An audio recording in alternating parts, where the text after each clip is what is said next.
Hello everyone. यो भिडियोमा चाहिँ हामी आइफोनमा इन्कमिङ कल इस्यु भयो भने चाहिँ के गर्ने भनेर हेर्छौँ। त्यहाँ भेरियस रिजनहरू हुन्छ जसले गर्दा आइफोनमा चाहिँ इन्कमिङ कल इस्यु हुन्छ। त्यो सोल्भ गर्ने चाहिँ केही सल्युसनहरू नै छन्, त्यो चाहिँ हामी हेर्छौँ। जस्तो एउटा रिजन चाहिँ इन्कमिङ कल नहुनुको एउटा रिजन चाहिँ फोकस मोड अन छ भने हुन्छ। जस्तो डु नट डिस्टर्ब, मिटिङ त्यस्तो अन छ भने चाहिँ यो फोकस मोड भित्रै पर्छ। यो डु नट डिस्टर्ब, मिटिङ अरू पनि थुप्रै हुन्छन्, त्योहरूलाई चाहिँ अफ गर्न पर्यो। त्यसपछि एज अ होल फोकस मोडलाई नै अफ गर्न पर्यो अनि त्यसपछि ट्राई गर्न पर्यो। मोस्ट अफ द केसेसमा चाहिँ यही एउटा रिजन हुन्छ त्यो इन्कमिङ कल इस्युको लागि। सेकेन्डमा चाहिँ आइफोनमा चाहिँ एउटा अननोन नम्बरबाट कल आयो भने चाहिँ त्यसलाई ब्लक गर्ने भन्ने एउटा फङ्सनालिटी हुन्छ। यदि त्यो अन भएको हो भने त्यसलाई चाहिँ हामीले गएर अफ गर्न पर्यो, किनभने त्यो केसमा चाहिँ अननोन नम्बरबाट कल आयो भने चाहिँ त्यसले चाहिँ त्यो ब्लक गरिरहन्छ अनि त्यो कल आउँदैन। त्यो सेकेन्ड रिजन चाहिँ एउटा यो हो।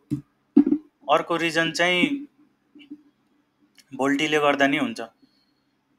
जस्तो कुनै बेला चाहिँ आइफोनमा चाहिँ मोस्टली भोल्टी चाहिँ अन भएकै चाहिरहेको हुन्छ, तर कुनै कुनै सेटमा चाहिँ कहिलेकाहीँ भोल्टी अन भएर नि इस्यु भइरहेको हुन्छ। त्यही भएर चाहिँ यदि भोल्टी अन छ भने सिम सेट दुवैमा अन छ भने एकचोटि चाहिँ सिम सेट दुवैबाट अफ गरेर ट्राई गर्न पर्यो। यदि अफ छ भने दुवैबाट चाहिँ अन गरेर ट्राई गर्न पर्यो अनि जुन आफ्नो सेटको लागि वर्क गर्छ त्यसलाई नै फलो गर्न पर्यो। कहिलेकाहीँ एउटा अपडेटले गर्दा नि यो इस्यु भइरहेको हुन्छ अनि कहिलेकाहीँ त्यो अर्को अपडेट आएर नि यो इस्युलाई फिक्स गरिरहेको हुन्छ। त्यही भएर चाहिँ यो भोल्टीले कारण चाहिँ हुनसक्छ।